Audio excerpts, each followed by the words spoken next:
ಎಲ್ಲರಿಗೂ ನಮಸ್ಕಾರ. ಪೂಜಾರ ಅಡುಗೆ ಮನೆಗೆ ಸ್ವಾಗತ. ಇವತ್ತು ನಾನು ಇಡ್ಲಿ ರವೆ ಮಾಡ್ತಾ ಇದ್ದೀನಿ. ರವೆ ಇಡ್ಲಿ ಅಂತ ಏನು ಹೇಳ್ತೀವಿ, ದಿಢೀರ್ ರವೆ ಇಡ್ಲಿ ಅಂತ ಏನು ಮಾಡ್ತೀವಿ, ಸೊ ಅದನ್ನು ಮಾಡ್ತಾ ಇದ್ದೀನಿ. ಅದಕ್ಕೆ ಇವತ್ತು ನಾನು ಏನೇನು ತೊಗೊಂಡಿದ್ದೀನಿ ಅಂತ ನೋಡೋದಾದರೆ, ಹಸಿಮೆಣಸಿನ್ಕಾಯಿನ ಸಣ್ಣದಾಗಿ ಕಟ್ ಮಾಡಿ ತೊಗೊಂಡಿದ್ದೀನಿ, ಕರಿಬೇವನ್ನು ಕೂಡ ಸಣ್ಣದಾಗಿ ಕಟ್ ಮಾಡಿದ್ದೀನಿ, ಕೊತ್ತಂಬರಿ ಸೊಪ್ಪು ಕೂಡ ಸಣ್ಣದಾಗಿ ಕಟ್ ಮಾಡಿ ತೊಗೊಂಡಿದ್ದೀನಿ, ಇಂಗು ರುಚಿಗೆ, ಮಸಾಲ ಅದಕ್ಕೆ ಏನೇನು ಬೇಕೋ ಹೀಗೆ ಹಾಕೋದು ಅಂತ ಆಮೇಲೆ ತೋರಿಸ್ತೀನಿ. ಮೊಸರನ್ನ ತೊಗೊಂಡಿದ್ದೀನಿ. ಮೊಸರು ಇಲ್ಲಿ ಗಟ್ಟಿ ಮೊಸರನ್ನ ತೊಗೊಂಡಿದ್ದೀನಿ. ಫುಲ್ ಮೊಸರೇ ಹಾಕ್ಕೊಳ್ಳೋದು ಬೇಡ, ಪೂರ್ತಿ ಮೊಸರೇ ಹಾಕೋದ್ರಿಂದ ಏನಾಗುತ್ತೆ ಅಂದರೆ ಅಷ್ಟು ಚೆನ್ನಾಗಿ ಬರಲ್ಲ. ಇವಾಗ 1 ಕಪ್ ರವೆ ತಗೋತಿದ್ದೀನಿ ಅಂತಂದರೆ ಅದಕ್ಕೆ 2 ಕಪ್ ಆಗುವಷ್ಟು ಮಜ್ಜಿಗೆನ ಹಾಕಬೇಕು. ಗಟ್ಟಿ ಮಜ್ಜಿಗೆ, ಹದ ಮಜ್ಜಿಗೆ ಅಂತ ಹೇಳ್ತೀವಲ್ಲ, ಹದ ಮಜ್ಜಿಗೆ ಹಾಕಿದರೆ ಆಯಿತು. ಇದನ್ನು ನಾನು ಆಮೇಲೆ ನೀಟಾಗಿ ಮಿಕ್ಸ್ ಮಾಡಿಕೊಂಡು ತೋರಿಸ್ತೀನಿ. ಅದು ಹೇಗೆ ಮಾಡೋದು ಏನಂತ ನೋಡ್ಬಿಡೋಣ ಬನ್ನಿ. ಈಗ ನಾನಿಲ್ಲಿ ಒಂದು ಪಾತ್ರೆಗೆ ಕಾಯ್ಲಿಕ್ಕೆ ಇಟ್ಟಿದ್ದೀನಿ, ರವೆ ಇಡ್ಲಿ ಮಾಡಲಿಕ್ಕೆ ಅಂತ. ಅದಕ್ಕೆ ನಾನಿವಾಗ 2 ಸ್ಪೂನ್ ಆಗುವಷ್ಟು ಎಣ್ಣೆ ಹಾಕ್ಕೊಂಡಿದ್ದೀನಿ. ನೀವು ಬೇಕು ಅನ್ನೋರಾದರೆ ತುಪ್ಪ ಕೂಡ ಹಾಕ್ಕೋಬೋದು. ಅದು ಒಂದು ಸ್ವಲ್ಪ ಕಾದ್ಮೇಲೆ ಸ್ವಲ್ಪ ಸಾಸಿವೆ, ಸ್ವಲ್ಪ ಜೀರಿಗೆ, 1 ಸ್ಪೂನ್ ಆಗುವಷ್ಟು ಕಡಲೆಬೇಳೆ, 1 ಸ್ಪೂನ್ ಆಗುವಷ್ಟು ಉದ್ದಿನಬೇಳೆ, ಅದೆಲ್ಲ ಚಟಪಟ ಅಂತ ಹೇಳಿ ಸಿಡಿತಾ ಇರಬೇಕು.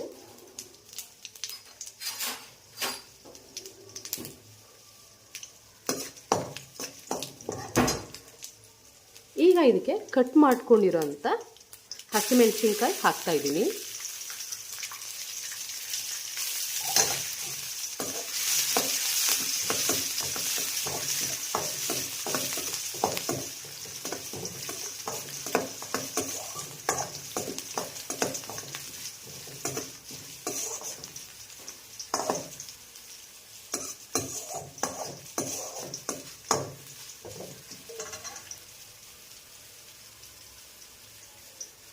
ಈಗ ಕರಿಬೇವಿನ ಸೊಪ್ಪು ಹಾಕ್ತಾ ಇದ್ದೀನಿ.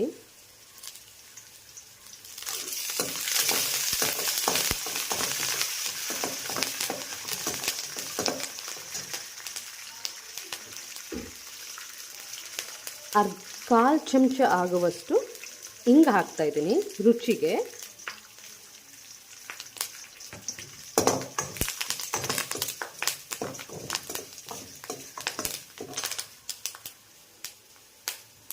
ಈಗ ರವೆ ಹಾಕೋದನ್ನ ತೋರಿಸ್ಬಿಡ್ತೀನಿ. ನಾನು ತಗೊಂಡಿರೋದು ಏನಂದರೆ ಉಪ್ಪಿಟ್ಟು ರವೆ ತಗೊಂಡಿದ್ದೀನಿ. ಅಂದರೆ ತುಂಬ ಫೈನ್ ರವೆ ಇರಬಾರ್ದು. ಸೊ ಬಾಂಬೆ ರವೆ, ಸೂಜಿ ರವೆ ಅದೆಲ್ಲ ಇಲ್ಲ, ಬಾಂಬೆ ರವೆ ತಗೋಬೇಕಾಗತ್ತೆ. ಇಲ್ಲಿ ನಾನು 2 ಕಪ್ ಆಗುವಷ್ಟು ರವೆ ಹಾಕೋತಾ ಇದ್ದೀನಿ.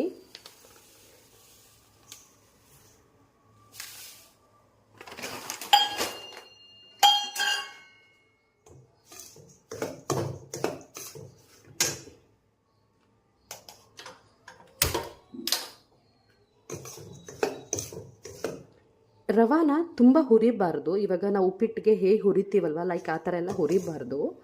ಆ ಥರ ಹುರಿಯೋದ್ರಿಂದ ನಾವು ನೀರು ಹಾಕಿದ್ರಾಗಲಿ, ಮೊಸರು ಹಾಕಿದ್ರಾಗಲಿ, ಅಥವಾ ಮಜ್ಜಿಗೆ ಹಾಕಿದ್ರಾಗಲಿ ತುಂಬ ಕುಡಿಯುತ್ತೆ. ಆವಾಗ ರವೆ ಇಡ್ಲಿ ಅಷ್ಟು ಚೆನ್ನಾಗಾಗಿ ಬರಲ್ಲ.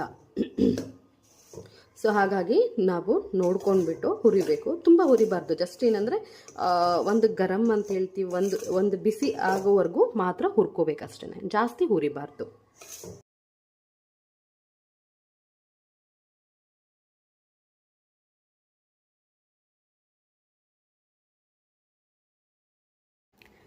ನಾನು ಈ ಮೊಸರಿಗೆ ರುಚಿಗೆ ತಕ್ಕಷ್ಟು ಉಪ್ಪು ಹಾಕಿದ್ದೀನಿ. ಅದಾದಮೇಲೆ 1 ಕಪ್ ಆಗುವಷ್ಟು ನೀರು ಹಾಕಿ ನೀಟಾಗಿ ಮಿಕ್ಸ್ ಮಾಡ್ತಾಯಿದ್ದೀನಿ.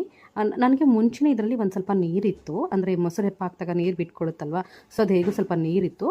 ಅದಕ್ಕೆ ನಾನು 1 ಕಪ್ ಆಗುವಷ್ಟು ನೀರು ಹಾಕಿ, ಅಂದರೆ ಯಾವ ಕಪ್ಪಲ್ಲಿ ರವೆ ತೊಗೊಂಡಿದ್ದಲ್ಲ ಆ ಕಪ್ಪಿಂದ ಒಂದು ಮುಕ್ಕಾಲು ಕಪ್ ಆಗುವಷ್ಟು ನೀರು ಹಾಕಿ ನೀಟಾಗಿ ಮಿಕ್ಸ್ ಮಾಡ್ಕೊತಾ ಇದ್ದೀನಿ. ನಾನು ಬ್ಲೆಂಡರಿಂದ ಮಾಡ್ತಾಯಿದ್ದೀನಿ, ಮತ್ಲಬ್ ವಿಸ್ಕಿಂದ ಮಾಡ್ತಾಯಿದ್ದೀನಿ. ನೀವು ಸ್ಪೂನಿಂದ ಮಾಡ್ಬೋದು, ಇಲ್ಲ ಮಜ್ಜಿಗೆ ಕಡೆ ಕೋಲಿಂದನಾದರೂ ಮಾಡ್ಬೋದು. ಇವಾಗ ಇದು ಆರಿದೆ. ಸೊ ಇವಾಗ ಇದಕ್ಕೆ ಏನಂದರೆ ಹೇಗೆ ಮೆಜರ್ಮೆಂಟ್ ಮಾಡೋದು ಅಂತ ತೋರಿಸ್ಬಿಡ್ತೀನಿ.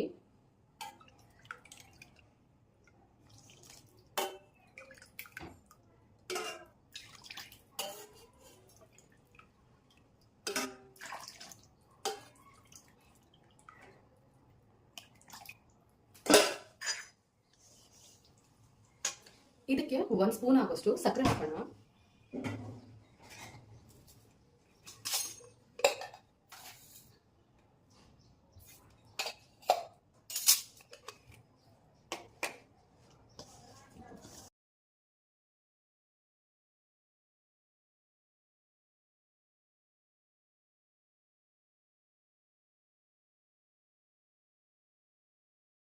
ಇಡ್ಲಿ ತಟ್ಟೆಗೂ ಎಣ್ಣೆ ತೋರ್ಕೊಂಡು ತೊಗೊಂಡ್ಬಿಡ್ತೀನಿ. ಇನ್ನೊಂದು ಏನು ಹೇಳೋಕ್ಕೆ ಇಷ್ಟಪಡ್ತೀನಿ ಅಂತಂದರೆ, ಇವತ್ತು ನಾನು ರವೆ ಇಡ್ಲಿಗೆ ಏನೇನು ಹಾಕಿದೆ ಅಂತ ನೋಡಿದ್ರಲ್ಲೋ, ಅದ್ರ ಬದಲಿಗೆ ಇನ್ನೊಂದೇನೆಂದರೆ ಅದ್ರ ಜೊತೆಗೆ ಕಡಲೆಬೇಳೆ ಉದ್ದಿನಬೇಳೆನ ಇನ್ನು ಸ್ವಲ್ಪ ಜಾಸ್ತಿ ತೊಗೋಬೋದು. ಅಂದರೆ 1 ಸ್ಪೂನ್ ಹಾಕಿದ್ರಲ್ಲ, ಅದು 1 ಅರ್ಧ ಸ್ಪೂನ್ ತೊಗೊಂಡ್ರೆ ಇವಾಗ ರೆಡಿಮೇಡ್ ಹೇಗೆ ಬರುತ್ತೆ ನೋಡಿದ ರವೆ ಇಡ್ಲಿ ರೆಡಿಮೇಡ್ ಬರುತ್ತಲ್ಲ, MTR ಬೇರೆ ಇರ್ತಿರೋದಲ್ಲ, ಚೆನ್ನಾಗಿ ಬರುತ್ತಲ್ವ, ಸೇಮ್ ಅದೇ ಥರನೇ ಕಾಣಿಸುತ್ತೆ. ಅದ್ರ ಜೊತೆ ಗೋಡಂಬಿ ಕೂಡ ಸಣ್ಣದಾಗಿ ಕಟ್ ಮಾಡ್ಕೊಂಡು ಹಾಕೊಂಡ್ರೂ ಆಯಿತು.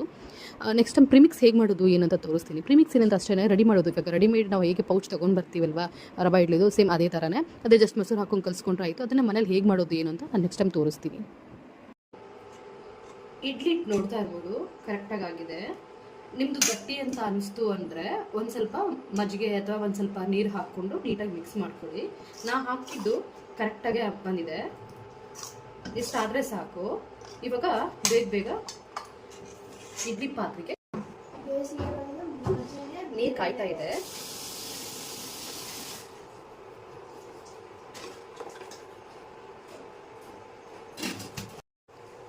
ಇಟ್ಟಿದ್ದೀನಿ.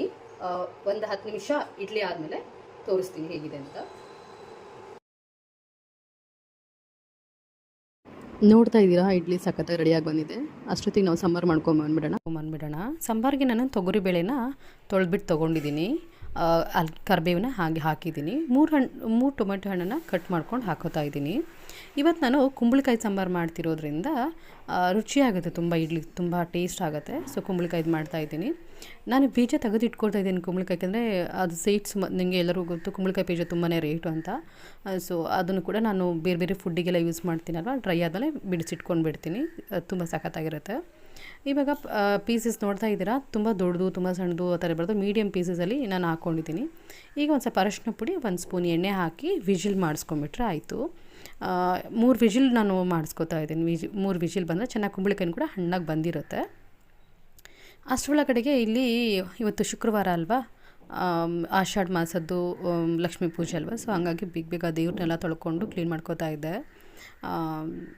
ಬೇಗ ಯಾಕಂದರೆ ಇದೆಲ್ಲ ಕೆಲಸ ಇರುವಾಗ ಸ್ವಲ್ಪ ಬೇಗ ಮಾಡ್ಕೊಂಡು ಮುಗಿಸ್ಕೊಂಡ್ಬಿಡ್ಬೇಕು, ಒಳ್ಳೆಯದು. ಎಲ್ಲರಿಗೂ ಗೊತ್ತು ಬೆಳಗ್ಗೆ ಇದೆಲ್ಲ ಆಗೋದಂದರೆ ಟೈಮ್ ತೊಗೊಂಬಿಡುತ್ತೆ.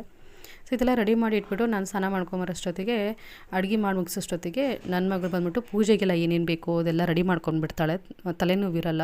ಆಮೇಲೆ ನಾನು ಹೋಗ್ಬಿಟ್ಟು ಮೇನ್ ಪೂಜೆ ಮುಗಿಸ್ಕೊತೀನಿ. ಇಲ್ಲ ಡೈಲಿ ಅವಳೇ ಪೂಜೆ ಮಾಡಿಬಿಡ್ತಾಳೆ. ಮೇನ್ ಪೂಜೆ ಇದ್ದಾಗೆಲ್ಲ ನಾನು ಹೋಗ್ಬಿಟ್ಟು ನಾನು ಸಪ್ರೇಟಾಗಿ ಮಾಡ್ಕೋತಿರ್ತೀನಿ ಅಷ್ಟೇ. ನಾನಿದು ಪೀತಾಂಬರ ಪುಡಿ ಹಾಕ್ತಾಯಿದ್ದೆ, ಬಟ್ ತುಂಬ ಕಡಿಮೆ. ನನಗೆ ಅರ್ಜೆಂಟ್ ಇದೆ ನಮಗೆ ಅಷ್ಟೇ ಪೀತಾಂಬರ ಪುಡಿ ಯೂಸ್ ಮಾಡ್ತೀನಿ. ಇಲ್ಲಾಂದರೆ ಹುಣಸೆಹಣ್ಣು ಮತ್ತು ಉಪ್ಪನ್ನೇ ನಾನು ಯೂಸ್ ಮಾಡೋದು. ಬೆಳ್ಳಿ ದೇವರುಗಳಿಗೆಲ್ಲ ನಾನು ವಿಭತ್ತಿನ ತೊಳೆದ್ಬಿಟ್ಟು ವಿಭತ್ತಿಂದ ನೀಟಾಗಿ ತಿಕ್ಬಿಟ್ಟು ತೊಳಿತೀನಿ.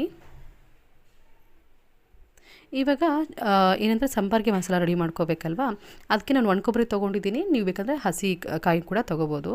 ಸೊ ಅದನ್ನೆಲ್ಲ ನಾನು ಒಣಕೊಬ್ಬರಿ ಸಣ್ಣದಾಗಿ ಕಟ್ ಮಾಡಿಕೊಂಡು ಅದನ್ನು ಮಿಕ್ಸಿಗೆ ಹಾಕ್ಕೊಂಬಿಡ್ತೀನಿ. ಈರುಳ್ಳಿ ನಾನು ಅಲ್ಲಿ ಒಂದೇ ತೊಗೋತಾ ಇದ್ದೀನಿ. ನಾನು ತೊಗೊಂಡಿರೋ ಬೇಳೆಗೆ 1 ಈರುಳ್ಳಿ ಆದರೆ ಸಾಕು. 1 ಈರುಳ್ಳಿ ಉದ್ದುದ್ದ ಕಟ್ ಮಾಡ್ಕೋಬೋದು, ಇಲ್ಲಾಂದರೆ ನಾವು ನಾರ್ಮಲ್ ಸಣ್ಣದಾಗಿ ಕೂಡ ಕಟ್ ಮಾಡ್ಕೋಬೋದು. ಕೊತ್ತಂಬರಿನ ಸೇಮ್ ನನಗೆ ಕೊತ್ತಂಬರಿ ನಾನು ತುಂಬಾ ಜಾಸ್ತಿ ಹಾಕ್ತೀನಿ. ತುಂಬ ಚೆನ್ನಾಗಿರುತ್ತೆ ರುಚಿ ಅನ್ನೋದಕ್ಕೋಸ್ಕರ ಅಷ್ಟೇ. ಟೇಸ್ಟ್ ತುಂಬ ಚೆನ್ನಾಗಿರುತ್ತೆ. ಕೊತ್ತಂಬರಿ ಸೊಪ್ಪು ಎಷ್ಟು ಹಾಕ್ತೀವಿ ತುಂಬ ರುಚಿಯಾಗಿರುತ್ತೆ. ಇವಾಗ ಮಿಕ್ಸಿಗೆ ಒಣಕೊಬ್ಬರಿ ಹಾಕೋತಾ ಇದ್ದೀನಿ. ಅದು ಸ್ವಲ್ಪ ಖಾರದ ಪುಡಿ ಹಾಗೆ ಸ್ವಲ್ಪ ಗರಂ ಮಸಾಲ ಹಾಕ್ಕೊಂಡು ನೀಟಾಗಿ ಗಂಧದ ಥರ ಪೇಸ್ಟ್ ರುಬ್ಕೊಂಡ್ರೆ ಆಯಿತು.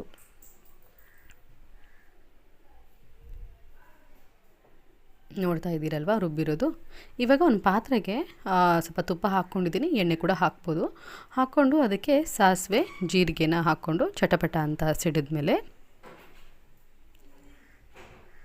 ಈರುಳ್ಳಿನೂ ಕೂಡ ಹಾಕೋತಾ ಇದ್ದೀನಿ. ಈರುಳ್ಳಿ 1/4 ಭಾಗ ಬೇಯಬೇಕು. ಬೆಂದ ತಕ್ಷಣ ಒಂದು ಸ್ವಲ್ಪ ಹಿಂಗೆ ಹಾಕ್ಕೊಂಡು ಇವಾಗ ರುಬ್ಬಿರೋ ಅಂಥ ಮಿಶ್ರಣ ಇದೆ ಅಲ್ವಾ, ಅದನ್ನು ಕೂಡ ಇದಕ್ಕೆ ನೀಟಾಗಿ ಹಾಕ್ಕೋತಾ ಇದ್ದೀನಿ. ಅದು ಒಂದು ಕುದಿ ಬೆಂದ ತಕ್ಷಣ ಅದಕ್ಕೆ ಇವಾಗ ಏನಂದರೆ ರುಚಿಗೆ ಎಷ್ಟು ಬೇಕು ಉಪ್ಪು ಆಗಲಿ ನೋಡ್ಕೊಂಡಿದ್ವಲ್ವ, ಉಪ್ಪು ಹಾಕಿದ್ವಲ್ಲ ಅದು ನೋಡಿಕೊಂಡು ಉಪ್ಪು ಹಾಕೋಬೇಕು. ಇವಾಗ ಒಂದು ಸ್ವಲ್ಪ ನಾನು ಆಗಲೇ ಹುಣಸೆಹಣ್ಣು ರಸನ ಮುಂಚೆನೇ ತೆಗೆದ್ಬಿಟ್ಟು ಇಟ್ಟಿದ್ದೆ, ರಸ ಹಾಕ್ಕೊತಿದ್ದೀನಿ. ಇವಾಗ ಮಿಕ್ಸಿನಲ್ಲಿರೋ ನೀರನ್ನು ಕೂಡ ಸ್ವಲ್ಪ ತೊಳೆದು ಹಾಕ್ಕೊಂಡಿದ್ದೆ. ಉಪ್ಪು ಹಾಕ್ಕೊಂಡಿದ್ದು ನೋಡಿದ್ರಿ, ರುಚಿಗೆ ಉಪ್ಪು ಆಗಲಿದ್ದು ಹಾಕಿದ್ದೀನಿ. ಇವಾಗ ನೋಡ್ಕೊಂಬಿಟ್ಟು ಒಂದು ಸ್ವಲ್ಪ ಉಪ್ಪು ಹಾಕಿದರೆ ಆಯಿತು. ಇವಾಗ ಬೇಯಿಸ್ಕೊಂಡಿರೋಂಥ ಬೇಳೆನೂ ಹಾಕಿ ನೀಟಾಗಿ ಮಿಕ್ಸ್ ಮಾಡ್ಕೊಂಡ್ರೆ ಆಯಿತು.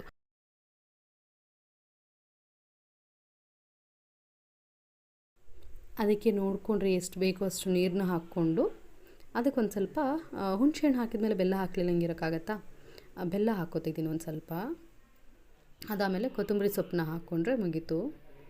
ಚೆನ್ನಾಗಿ ಒಂದು ಕುದಿ ಬಂದಮೇಲೆ ನೋಡಿಕೊಂಡು ಚೆನ್ನಾಗಿ ಪಳಪಳ ಅಂತ ಕುದ್ದ ಮೇಲೆ ಆಫ್ ಮಾಡ್ಕೊಂಡ್ರೆ ಆಯಿತು. ನೆಕ್ಸ್ಟ್ ಟೈಮ್ ಇನ್ನೊಂದು ಬ್ಯೂಟಿಫುಲ್ ರೆಸಿಪಿ ಜೊತೆಗೆ ಸಿಗ್ತೀನಿ. ಎಲ್ಲರಿಗೂ ನಮಸ್ಕಾರ.